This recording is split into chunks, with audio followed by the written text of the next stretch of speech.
You have spent 10 years building this career. You have the degree on the wall. You have the title. You have the respect of your peers. But every morning, when the alarm goes off, you feel a heavy, suffocating weight in your chest. You stare at the ceiling and think, I don't want to do this anymore. And then immediately, the panic sets in. The voice in your head starts screaming, but you've put so much time into this.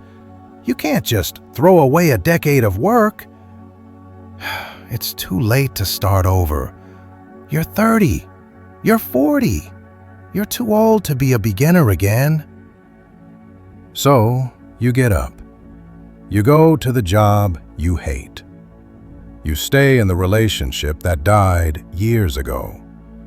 You continue down the path you chose when you were 18, terrifyingly aware that the person who chose that path doesn't exist anymore. This is the fear of wasting your life. It is the paralyzing anxiety that you are on the wrong train, but it's moving too fast to jump off. It is the haunting suspicion that your life is happening to you rather than for you. But here is the cold, hard truth that the Stoics discovered 2,000 years ago. The only way to truly waste your life is to spend the rest of it protecting a mistake you made in the past. Why do we do this? Why do rational, intelligent people cling to careers, relationships, and identities that make them miserable? Economists call it the sunk cost fallacy. In economics, a sunk cost is money that has already been spent and cannot be recovered. A rational actor should ignore sunk costs when making future decisions. If you spend $100 million building a plane that doesn't fly, spending another $100 million just because you already spent the first bit is stupidity. You stop, cut your losses, and build something that flies. But in life, we are not rational actors. We are emotional creatures.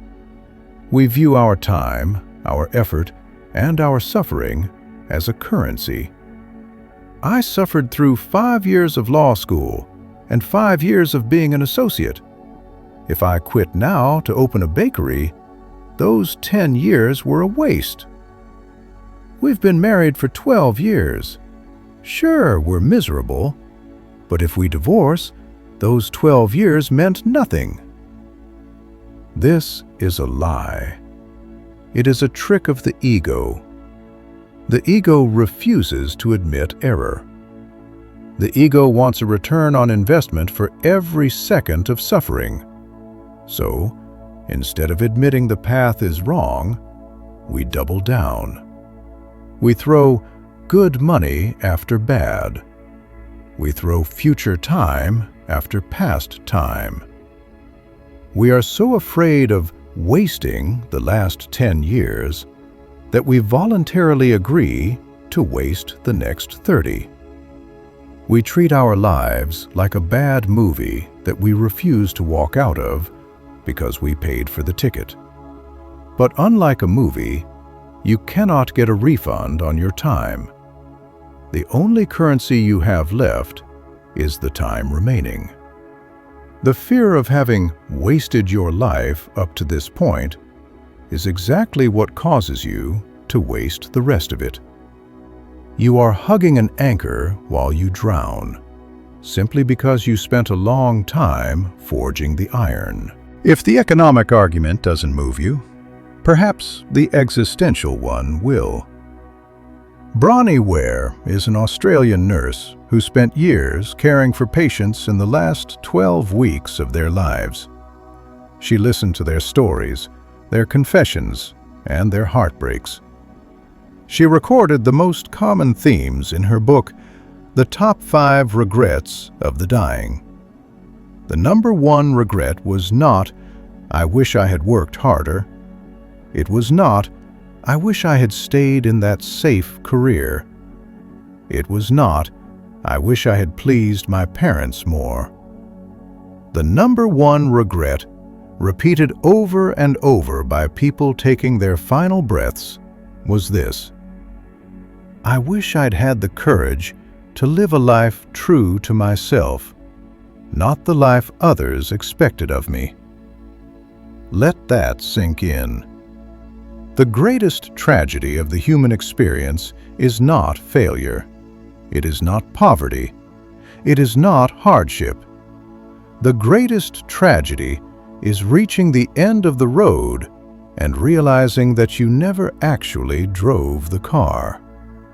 You let society, your parents, your credentials, or your past self drive the car, while you sat in the passenger seat, screaming silently. When you are 40 years old and you realize, this isn't the life I want, you are standing at a crossroads. Path A. You continue on the wrong path to avoid the embarrassment of changing course. You arrive at your deathbed safely with a consistent resume, and you die with the number one regret. Path B. You accept that the past is gone. You endure the temporary discomfort of change, and you build a life that is yours. The fear of starting over is sharp and immediate, but the pain of regret is dull, chronic, and eternal. It rots you from the inside out. The Stoic philosophers, Seneca, Marcus Aurelius, Epictetus, were obsessed with time. They didn't view time as money, they viewed it as life itself. Seneca, in his masterpiece On the Shortness of Life, wrote, "It is not that we have a short time to live, but that we waste a lot of it. Life is long enough, and a sufficiently generous amount has been given to us for the highest achievements, if it were all well invested." When we stay on the wrong path because of the sunk cost fallacy, we are violating nature. We are looking backward while walking forward. The Stoics had a radical view of the past. It does not exist. The past is dead. It is a memory. It is smoke. The 10 years you spent in that career? Gone. The degree you studied for? Gone. The arguments, the stress, the years of building? They are not investments that you can cash out. They are simply time that has passed. You cannot change them. You cannot get them back. You cannot fix them by staying miserable. Marcus Aurelius, the Emperor of Rome, gave us the ultimate framework for the midlife crisis. He wrote in his Meditations, "Think of yourself as dead. You have lived your life. Now take what's left and live it properly." This is the mindset shift you need. Imagine that your life did end yesterday. The person who made those wrong choices, they are gone. The person who accumulated that baggage, gone. You are a new entity. You have been gifted a bonus round. You have been gifted 30, 40, or 50 years. What are you going to do with this new life? Are you going to spend this bonus round trying to justify the mistakes of a dead person? Or are you going to live it properly? If you are 40 years old today and you live to be 80, you have an entire second lifetime ahead of you. You have as much time left as you have lived since you were born. To say it is too late is mathematically and philosophically incorrect. It is only too late if you refuse to start. We are obsessed with timelines. We believe there is a script: graduate at 22, career path set by 25, married by 30, manager by 35. If we miss these markers, or if we want to change the script at 35, we feel like failures. We feel like we are behind. Behind whom? According to what clock? History is filled with people who realized they were on the wrong path, or who simply failed over and over again until they started their real life much later than society deems acceptable. Colonel Sanders. We know him as the face of KFC. But for the first 60 years of his life, Sanders was a failure by modern standards. He was a steamboat pilot, a railroad fireman, a farmer, and a soldier. He failed at almost everything he tried. He didn't franchise Kentucky Fried Chicken until he was 62 years old. If he had said at 50, "Well, I've wasted half a century, it's too late now," you would never have heard his name. He didn't protect his past. He pivoted. Vera Wang. She was a figure skater who failed to make the U.S. Olympic team. Then she was a journalist at Vogue for 17 years, but was passed over for the editor-in-chief position. She didn't enter the fashion design industry as an independent designer until she was 40 years old. Today, she is a global icon. She didn't let 17 years at Vogue become a sunk cost that trapped her. Julia Child. She worked in advertising and intelligence. She was a spy for the OSS. She didn't even learn to cook until she was 36. She didn't write her first cookbook or appear on TV until she was 50. Ray Kroc. He spent his life as a milkshake mixer salesman. He was grinding, traveling, and seemingly stuck in a mediocre career. He didn't found McDonald's Systems, Inc. until he was 52. These people prove a fundamental Stoic truth. Life is not a straight line. It is a series of lives. You are allowed to have a chapter 1 that looks nothing like chapter 2. You are allowed to spend 10 years learning what you don't want so that you can spend the next 30 years doing what you do want. The years you spent on the wrong path were not wasted. They were data. They were training. They taught you resilience. They taught you skills. And most importantly, they taught you exactly what you cannot tolerate anymore. As the ancient Chinese proverb says, the best time to plant a tree was 20 years ago. The second best time is now. Do not mourn the tree you didn't plant. Grab the shovel. How do we move from intellectual understanding to actual change? How do we overcome the paralyzing fear of the jump? We use Stoic tools. 1. Memento mori, urgency. Stop living as if you have 1,000 years. Wake up tomorrow morning and look in the mirror. Tell yourself, I could die this week.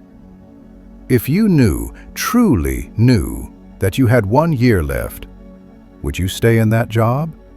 Would you stay in that marriage?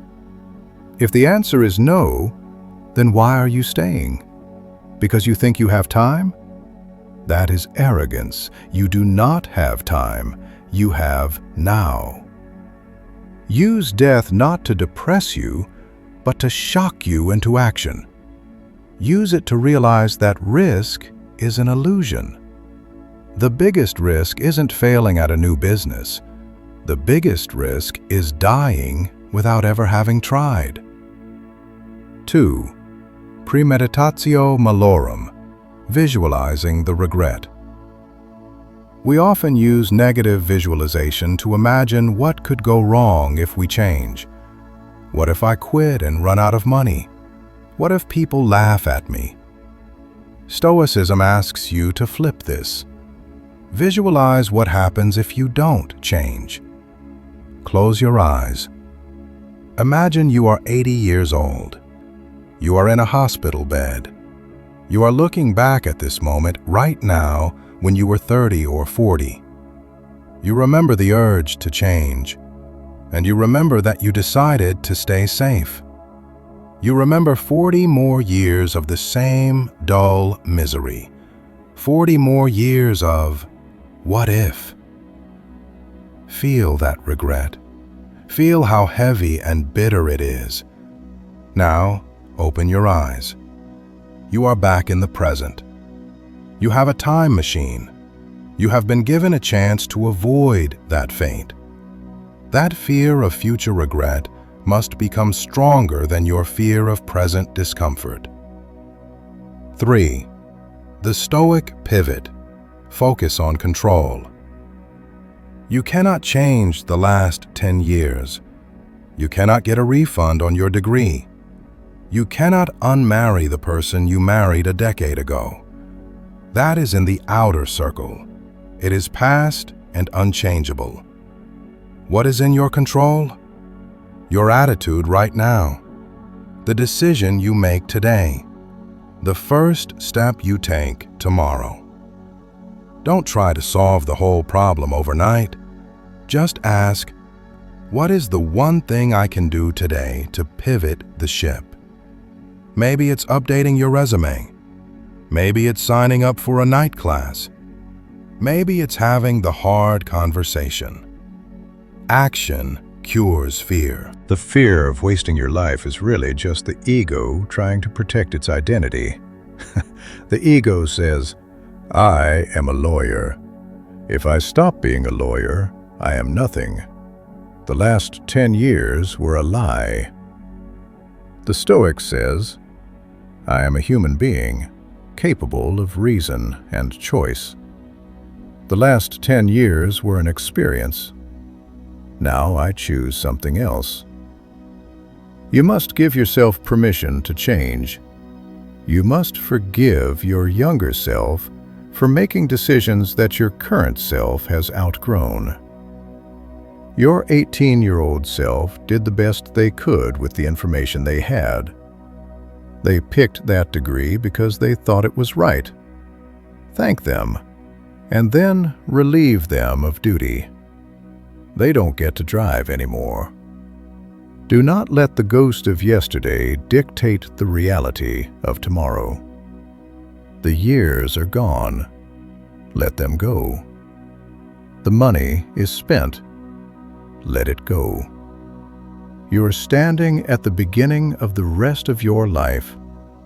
The page is blank. The pen is in your hand.